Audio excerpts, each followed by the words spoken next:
waqtigiina qaaliga ah anoo tixgelinay waxaan si kooban u dul marayaa wasaaradda hawsheeda xaaladda aan ugu tagnay iyo waxa noo qabsoomay iyo culaysyada na horyaalla ilaa hadeer anoo tixgelinaya wixii hadde xog hoose ah iyo wixii shacabka oo dhan lala wadaagi karo waxaan qabaa anigu waddanku waa hal waddan hay-adaha dowladduna maaragtay sida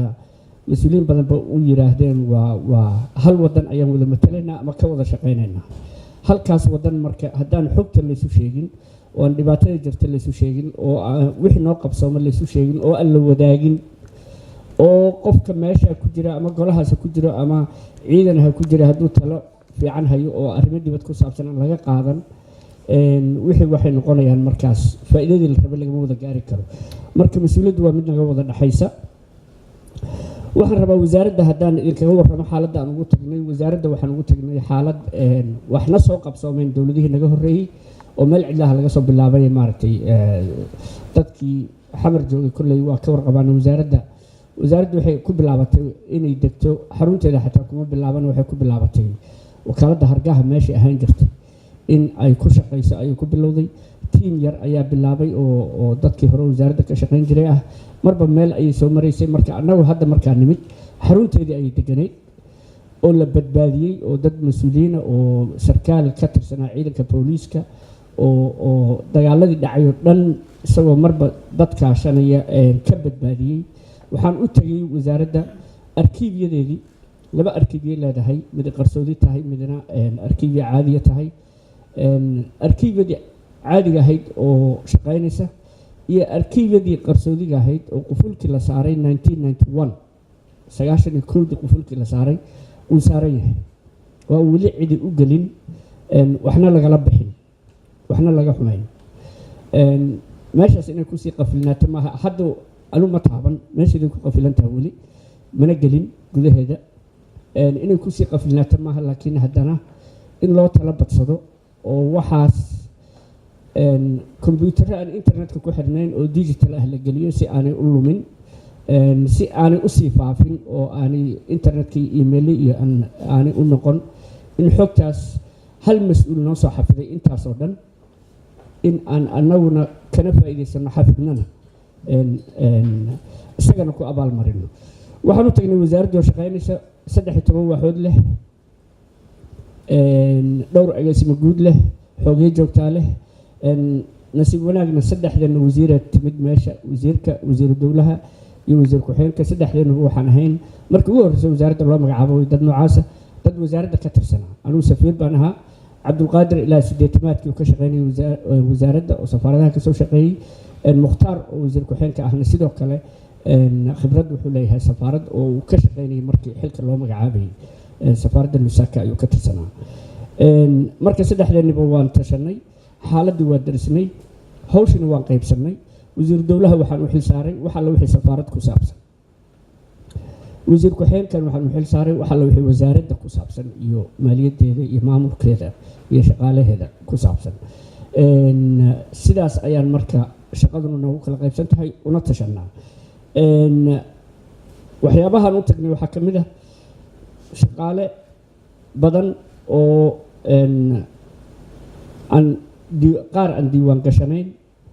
waxaan u tagnay shaqaale shaqeeye laakiin aan mushaarkoodii muddo badan qaadan waxaan u tagnay waaxna la kala wareego waaxdii maalgashiga waxaa lagu wareejiyey wasaaradda qorsheynta waxaan u tagnay iyadoo nala ku soo wareejiyey shaqaale la-aanna ay tahay waaxdii iskaashiga caalamiga marka howlahaasoo dhan waa howlo aan weli dhammaystirmin laakiin gacanta lagu hayo inta aan joognay meesha aan wax ka bilownay iyo waxyaabaha noo qabsoomay iyo culeysyada haddana hor yaalla annagu waxaan shaqo ka bilownay wasaaradda arrimaha dibadda waxay mas-uul ka tahay habmaamuuska qaranka in dowladdu si nidaama ku socoto oo golayaashu si nidaama ku socdaan marka caalamka lala dhaqmayo markii golo kale idin soo booqdo dadka brotocoolka idiin habeynaya oo habmaamuuskii nidaamka idiin hagaajinaya ama marka hore idin kala sii talinaya waa wasaaradda arrimaha dibadda wasaarad kastoo waddanka ka midana waa sidaas marka isbarbaryaac badan ayaa jiray mas-uuliyiin waxaa jiray jagooyin ama xilal aada waaweyn haya oo dad aad uga xil hooseeya waddanka yimid airportka inay ugu tagaan ay dhacdo, ama waxaa dhici jirtay hal mas-uul oo aan jago sare haynin inuu madaxda dalkoo dhan isu maro oo mid walba xafiiskiisa ugu tago, ama uu yidhaahdo airportka halaigu yimaado. waxaan isku daynay in aan habmaamuuska qaranka soo celinno, soo noolayno, qof walba dhigiisa jago walba jagada ku faca ah in ay la xaasho, inay la kulanto, inay soo dhaweyso, in ay iyaduna ay usoo gudbiso hay-adaha kale dowladda shaqadaas ay khusayso. shaqadaas waxaa xooggeeda qasku ka socday hay-ado kala duwan, laakiin madaxtooyadu qayb weyn ayay ka ahayd. madaxweynaha xafiiskiisa iyo xafiiska ra-iisul wasaaraha oo safaaradaha toos ayagu ula ballama, ula xiriira. caalamka haddaad aragto safaarad markay noogu taalla hadda Nairobi oo kale, haddii maanta golahani safaaraddani Nairobi waraaq u qoro oo golaha u dhigmo oo Kenya uu rabo inuu la xiriiro, safaaraddaasi golahaas toos ulama xiriiri karto. wasaaradda arrimaha dibadda waaxda maamuuska u qoraysa ee Kenya, kuwaasaa u gudbinaya baarlamaankooda. sidaas ay ku dhacaysaa. marka sabab annaga dowladdeena madaxtooyadeena qaranka safaaraddu toos ugala xiriirto oo hay-addii doonto toos ula xiriirto oo baarlamaanka la xiriirto ma jirto. marka safaaradihina waa kala hadalnay, madaxdii qarankana waa kala hadalnay, golayaashana waan geynay. haddana haddee dhaqan hore hal maalin ma lumayo, ma dhammaanayo, laakiin wax badan ayaa iska bedelay. habmaamuuska qaranka marka waxaan dhihi karaa shaqo xooggan ka qabanay, waana socotaa, waana dariiq fiican ayuu ku socdaa. waxaa kale oo aan qabanay in waxaad la socotaan sharci arrimaha dibadda in lagu maamulo ay tahay in baarlamaanku marsiiyey 2014. sharcigaas laguma dhaqmi jirin. anugu sharcigaas waxaan geeyey golaha wasiirada. waxaa sharcigan waa sharci, golaha wasiiraduna waa maray, baarlamaankana waa maray, madaxweynuhuna waa saxay, lagumana dhaqmo. marka ama aan isku ogaano qaylo badana ka imaan doonte in aan ku dhaqanno, oon ku adkaysano, ama baarlamaanka aan ka codsanno in sharcigan wax laga bedelo ama la laalo, oo markaa golaha wasiiradu taa isku ogaado, baarlamaanka wuxuu naga yidhaahdaba. golihii wasiiradu waxay gacanta u taageen oo isku raaceen sharcigu siduu yahay inaan ugu dhaqanno. sharcigu waa sharci shuruudo badan, xaaladda maanta jirta sida uu yahay oo dhan looma fulin karo. oo tusaale ahaan waxaa ka mid ah safiirka la magacaabaya 2 sano inuu wasaaradda ka soo shaqeeyey. marka 40 safaarad baan leenahay, haddaan rabno inaan magacaabno wasaaradda 40 ruux oo safiirnimo ka bixi karaa ma joogaan. marka xujooyinkaas waa leeyahay, laakiin markii taas waa laga wada hadli karaa markii fursad loo waayo. laakiin markii 5, 6, 10 u qalanta ay joogto in bannaanka kale laga keeno nidaam maaha. wixii awal sharcigaas loogu talagalay ayna ka mid ahayd. marka sharcigaas waxaan goosannay inaan fulino. waxaa ka mid a shuruudihiisa safiirku inuusan 4 sano ka badan joogi karin safaaradda loo magacaabay. 4 sano kadib waa in laga wareejiyaa, ama 4 sano gudahood. waxaa kaloo ku qoran safiirka iyo diblomaadku waa isku mid. diblomaad kasta 8 sano ka badan isu geyn inuusan waddanka ka maqnaan karin. macnaha haddii safaarad la geeyo 4 sano uu joogo oo mid kale la geeyo 4 uu joogo, kadib waa in wasaaradda soo galaa. si uu waddanka laftiisuba iloobayaa maaragtay intaa ka badan xaaladdu meeshay marayso. marka 8 safiir oo u horreysay ayaan hadda soo celinay oo waraaqo u qornay. 8 safiir ayaan magacaabi doonaa oo xilalkooda qabta. kadibna haddana waxaa ku xigi doona raac kale oo ama safiir ah ama dad xilalka ka hooseeya qunsuliyadaha iyo qaar ka mid ah. taasna marka sharcigaas arrimaha dibadda waa mid aan hadda inaan ku dhaqanno aan bilownay. waxyaabaha kale noo qabsano waxaa ka mid ah dalalka dariska ah xiriir dhow in aan la samaysanay, oo ugu horeeyaan dalalka ama ciidamadu ka joogaan dalka, ama khaasatan 3 xuduudaha nala wadaaga. yemen iyadu waa xaalad kale hadda ku jirtaa, laakiin Djibouti, Ethiopia iyo Kenya oo awalba xiriir dhow aan lahayn inaan haddana xiriirkeena sii xoojino. waad xusataan ra-iisul wasaaraha Ethiopia madaxweynuhu booqashadii ugu horreysay uu ku tegay Addis Ababa, iyagoo isgarab taagan inuu miidiyaha ka hadlay oo uu sheegay in dowladda Ethiopia ay u aqoonsan tahay madaxweynuhu inuu yahay madaxweynihii qaranka, aan loona dhaafaynin oo aan goboladiisa iyo hay-adihiisa kale iyadoon dowladda dhexe loo sii marin aan macaamil dowladda Ethiopia aan la sameyn doonin wax iska yimid maaha wax maartay xiriirkeena iyo kalsoonida naga dhaxaysa ay keenayso maxaabiis inay noo soo deyseen wad ogtihiin aan maxkamad la saarin oo maartay ciddi dib wadana idinku sii haya ciddi kalena iska fasaxa naloo ogolaaday oo saa ku soo heshiinay dowladda maxaa la yidhaha Kenya sidoo kale xiriir dhow ayaan samaysanay labada dalba laba guddiyo isku dhafan oo golo wasiirro ah ayaa la sameeyey oo marba caasimad ku shiri doona waxaan rabaa inaan xuso masiibadii dhaweyd ee dhacday 14 Oktoobar dadku inaysan sidaa u arag waa laga yaabaa laakiin muddo maalmo yar oo usbuuc ka yar qof dhaawaca oo u baahan caafimaad dibadda ah oo dalka joogay ma jirin dhowr maalmood gudahood ayaa dhammaantood dibadda loo qaaday dadku ma arkaan xiriir caalami iyo xiriir wanaagsan oo aan la leenahay saaxiibadeen laakiin waxa weeye haddii aan la qaadi lahayn oo dhaawacyadaas aan la qaadi lahayn muran weyn ayaa ka dhici lahaa iyo maxaa loo waayey cid noo soo gurmata ama wax qabata dhinaca kale inkastoo taa hadda dowladda oo dhan ka shaqaysay oo mas-uuliyiinta oo dhan ku jireen maxaabiista arrinteeda haddaan ku laabto India inay heshiis la galnay wada ogtihiin oo 117 ay hadda marayaan mid kale ayaa geeriyooday markii anigu aan tegay kadib heshiis inaan la galnay maxaabiistaas xukuman inaan dalkeenna ku hayn karno inta xabsigooda ka dhiman iyadoo weliba heshiisku qorayo in dowladda Soomaaliya ay cafin karto madaxweynuhu cafis inuu u fidin karo dadkaas markii dalkooda lagu soo celiyo kadib sidoo kale ayagana waxaa wada hadal noo socdaa Seychelles oo maxaabiis naga haysa oo ayagana aan hadda mar dhow qorshuhu yahay in aan tagno haddii ay biraahdo bishan gudaheeda maxaabiista kale iyadana aan hawl ka galayno waa dalal badan oo kala hadlay qaarkoodna shaqayran ka bilownay Uganda ka mid ah Suudaan ka mid ah Cumaan ka mid ah maxaabiista Soomaaliyeed wadamo kala duwan ayay ku sugan yihiin marka arrimahaas ayaa ka mid ah arrimaha noo qabsoomay waxyaabaha kale oo aan wasaaradda ahaan gudaha wasaaradda ka wadno waxaa ka mid ah in wada tashi iyo wada shaqayn toos ah hay'adda dhexdeeda aan ka abuurnay in aan sameynay shir joogto ah oo agaasimayaasha iyo wasiiradu ay ku kulmaan oo lagu kala tala qaato go'aan kasta oo ka dhacaya meeshana la isku wargeliyo si maarta mas'uul walba uu kaalin ugu lahaado maamulka marka culaysyada hor yaalla haddee qayb ka mida waa miisaaniyadda haba ugu darnaadeen oo ha ugu horeeyo safaaradaha qaarkood wadamo aad u qaali ah ayay ku yaalaan anigu waxaan idhaahaa shakhsiyan wasaaradda iigu badnayd waxay soo martay caalamka muddadii gaabneed oo New York aan safiirka ka ahaa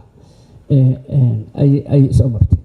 marka safiirro iyo diblomaasiyiin xaalad adag ku shaqeynaya oo qaarkood mushaar aysan haysan ama qaarkood gaariga ay wataan darawalkiisa mushaaraysa iyaan aanay haynin waxyaabo kaloo badan oo hoos u sii gelin dhibaato ay haystaan kama fili kartid inuu ta meel fariisto 24 saac standby u ahdo telefoonka xamar ka soo dhaca iyo hawsha loo diro kama fili kartid in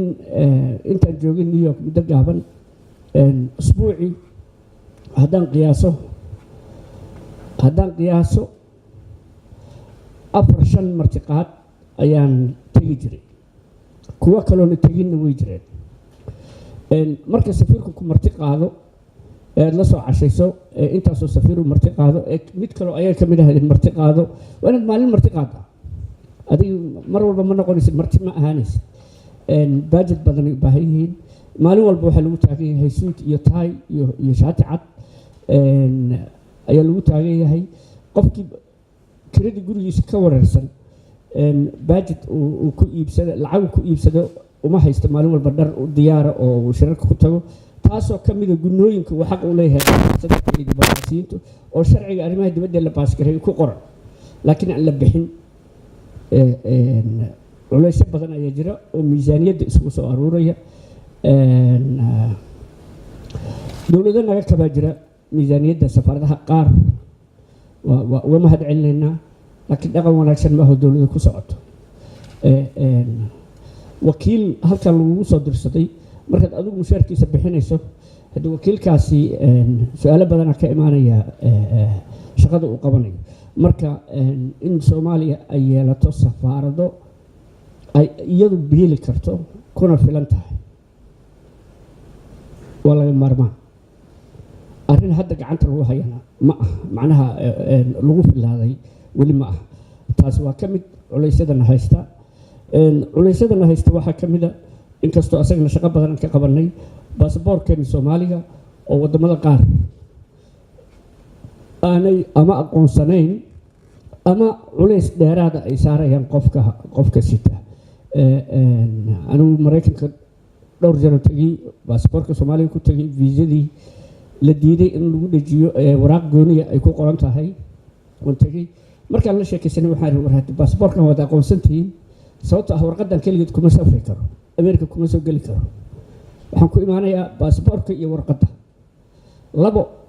warqadda waxaa ku qoran baasaboorka iyo nambarkiisa marka hadda baasaboorkaas waa aqoonsantihiin ma boggaan isaga dhejisaan viisada doodo iyo shaqo noo taalla weeye marka baasaboorka soomaaliguna arrimaha culayska oo na hor yaalla oo socdaalkeena saameynaya oo viisooyinkeena saameynaya ayay ka mid tahay viisada haddii aan in yar ka taabto maadaama aan soo hadal qaaday dalka indiya waxyaabahan kala soo heshiiyey waxaa ka mid ahaa viisada dadka xanuunsan iyo ardayda oo nairobi loo aado mar walba oo kharash badan iyo waqti badan oo kale iyo viisadii nairobi oon sahlanayn culayskeedu ay leedahay inay muqdisho noo keenaan taasna way ballan qaadeen assessmentna way sameeyeen inkastoosan hadda bilaaban in xamar lagu bixiyo viisadii laakiin waa howl aan mar dhow haddii eeb yidhaahdo toddobaadka hadda lasoo dhaafay xataa waan ka wada hadlaynay safiirka indiya marka adigu howlahaas ayaa ka mid a howlaha noo qabsoomay si kooban marka aan u dul maro wixii su-aalaha soo baxana waan ka jawaabi doonaa arrinta goonida la ii weydiiyey waxaan malaynayaa xajka inay ahayd xajka iyo servicekiisa ama adeega xajka si kooban haddaanu idhaaho su-aalaha faahfaahintana waa ka bixin doonaa waa sababtaan u keenay qunsulka guud usoo kaxeeyey wasaaradda arrimaha dibaddu hadda kaalinta ay ku leedahay howlaha xajka waa mid aada iyo aada u kooban siday saxda ahayd maaha laakiin waa mid aada u kooban annagu lacagna kama qaadno dadka xajka taga adeeg ka badan in marka ay xajka tagaan oo dalka dibaddiisa ay joogaan haddii qofka xajka yimid xaajiga haddii dhibaato qabsato ama wax la soo gudboonaadaan aan ku talagalkiisa hore ku jirin in aan usoo gurmano oo markaas haddaan wax ka qaban karnana ka qabanno haddaanan ka qaban karina oo qusuladdu aanan ka qaban karina la soo wadaagno dowladda iyo dalka intiisa kale ayaa hadda hawshan ku kooban tahay kaalinteena waxay ku kooban tahay kaalimo maaragtay heshiisyadii waxa dhacaya inaan si guud oo duljoog ah aan uga warqabno marka ay dhacayaan laakiin hawshan waxaa xooggeeda gacanta ku haya wasaaradda diinta iyo awqaafta wasaaradaha kale ee soo geli karay arrimaha ka khuseeya waa arrimaha dibadda waa caafimaadka waa amniga oo qaybta socdaalka kasoo gelaya iyo immigrationka iyo wasaaradda maaliyadda waxaa iyaduna kaalin ku yeelan karta wasaaradda gaadiidka oo diyaaradihii iyo socdaalkaas dhinac ka saameyn karo marka annaga runtii faahfaahin badan oo aan hawsha kaalin badan oo ku leenahay ma jirto laakiin haddii su-aale layga weydiiyo ama faahfaahin layga weydiiyo waa mid aan geli doono waxyaabaha noo qorshaysan waxaa ka mid a howlaha dhexda noo marayo maamuusku ka mid yahay iyo sharciga hirgelintiisa ka sokow waxaa ka mid a in markii ugu horreysay safiirada la magacaabi doonaa ay safiiro wasaaradda ka shaqeeya ay ku jiraan oo dad wasaaradda ka shaqeeya oo khibrad leh oo mudan oo ka bixi kara oo raba in maaragtay fursadooda la siiyo oo marar badan la dul maray in fursadooda la siiyo dhibaatooyinkana haystana waxaan ka booday in dad badan ay waraaqa haystaan loo qoray oo mas-uuliyiin naga horreysay u qortay ama wasaaradda ah ama meelo kale ah ama madaxdii dalka ah ama golayaashii dalka ah oo ku magacaaban xilal safaaradaha ah dibadda ah kuwaasoo dhowr sano aan weli tegin oo meesha joogay marka dad tiro badan oo magaalada jooga oo waraaqa haysta oo dalbaya wax awal loo ansixiyey ama loo saxiixay in ay helaan arrintaan uga baxayo oo ugu dambeysa waxa weeye arrinta in badan laga hadlay malaha dadka ka hadlay annaga ugu yaraynan malaynayaa ku lug lahayn ee ku saabsan khilaafka diblomaasiyadeed ee khaliijka ka dhacay. arrintaas waxaan rabaa in aan briefing yar ka bixiyo, haddii su-aale laga qabana waa ka jawaabaya. waxaan rabaa inaan caddeeyo, waa marka ugu horeyse dowladda Soomaaliya khilaafkaas khaliijka ka dhacay kama qayb gelin. waxaan taagannahay meeshii aan taagnayn intaan khilaafkaasi dhicin, intaan dalalkaasi iskhilaafin meeshii aan taagnayn ayaan taagannahay. maxaan ula jeedaa? dalal wada saaxiibadeen ah, xiriir dhow aan leenahay, qaarkood aadaan isugu dhownahay ayaa khilaaf dhex maray. qaar ka mida waxay naga codsadeen kuwii kale inaan khilaafka ayaga gacan ku siino, kuwa kale ka hor nimaadno. annaguna waxaan istaagnay xaaladda maanta aan ku jirno, tabarteenna danteennu kuma jirto khilaaf dalal kale ka dhexeeya oo dalalku wada saaxiibadan yihiin inaan horboodno oon ku beerno. annagu waxaan ka gaabsannay ama ka baaqsannay inaan ka qayb galno dagaalkaas, inaan colaadaas dhex martay dalal kale oo saaxiibadeenna aan ku biirno, qaarna la soo jirsanno, qaarna la dirano. meesheenni aan awal joognay ayaan joognaa. khilaafka dadka ku talinay in laga qayb galo ama iyagu af ahaan uga qayb galaya inta muuqata waa dadka ku eedeynaya dowladda in aan annagu ka baaqsannay. ayagu way kuwa ka qayb galaya oo dhinac la jirsanaya, dhinacna la diriraya. ma aha dowladda waxay taagan tahay meeshii ay taagnayd intaan khilaafkaasi bilaaban. maxaan u istaagnay? qayb ahaan waxa weeye in xiriirka Soomaaliya ay dal la leedahay, aanu dal kale ku xirnayn, dalal kalena ku xirnayn, iyada iyo dalkaas uu ka dhexeeyo. si dal walba xiriir nala leh uu u arko, hadduu xiriirkeenu wanaagsan yahayna inaan haynayno, hadduuna xumeeyana inaan iska qabanayno. laakiin haddii naloo arko xiriirkeenna dal nagala dhexeeya in dalal kale ay go-aan ka gaari karaan, taas kalsooni iyo xiriir waddanku lala lahaan karo iyo isku halayn muddo dheer ah oo istaraatiijig ah ma jiri karto. marka dal walba oo Soomaaliya xiriir la leh, isaga iyo annaga ayaa xiriirkaasi naga dhexeeya, cid kalena ma khuseeyo. waa marka labaad, xaaladda maanta aan marayno xaalad ma aha aan annagu u aragnay in danteennu tahay khilaaf dalal kale ka dhexeeya. khilaaf nagu filan meeshan u yaallaa, kan ayaa xal nooga baahan. dhibaato nagu filan halkanay taallaa, argagixiso naga badan halkanay taallaa oo inaan iska qabanno u baahana. marka problemka dalal kale ka dhexeeya waxaan u rajaynaynaa oon ugu baaqnay inay wada hadal ku dhammaystaan. waxaan ugu baaqnay inay ururka jaamacadda carabta ka wada tirsannahay oo toddobaadkan ku kulmaya Qaahira in ay horgeeyaan oo halkan lagu xalliyo. waxaan ugu baaqnay ururka islaamka ka wada tirsannahay oo fadhigiisu Sacuudiga yahay in aan iskaashiga islaamka,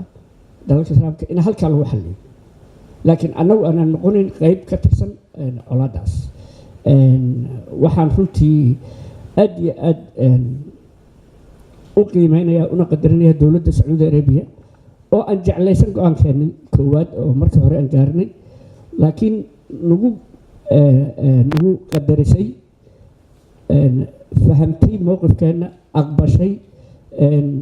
cooperationkeennina inuu kor usii kaco maahane aanu hoos u dhicin oo deeqa horlena noogu deeqday ayaan runtii aad u qadarinaya una mahad celinayaa. waxaana rajaynayaa in loo fahmo danta Soomaaliya mar walba meeshay taallo, markii weliba dalal kale ay qaabilsan tahay siyaasiyiinta iyo muwaadiniinta Soomaalida waxaa habboon markay dhexdeena tahay siyaasad iyo kala jiidasho iyo doorasho waa meel, markay dalalka caalamka iyo waddankeena tahayna waa meel, wixii kale lasu sheegi karo gudaheena waa meel. laakiin in laga boodo dalka ka shakhsi ahaan in dalka wakiil laga yahay oo kale loola macaamilo dalal kale waa wax laga qurxoon yahay. in marka dalkeenu markay nabad tahay iyo markay khilaaf tahay iyo markay colaad tahay iyo mar kasta in aan dibad markay noqoto inaan isku duubnaano hal cod leenahay oo halkaas cod noo hadlo oo dowladda wixii lagu saameyn karo lagu saameeyo. laakiin markii go-aan soo baxo in laysla qaado inay ku qurxoon tahay. marka idinkoo mahadsan waxaa jeclaha wixii su-aal la qabo in la weydiiyo diyaaraan u ahay. waana mahadsantahay.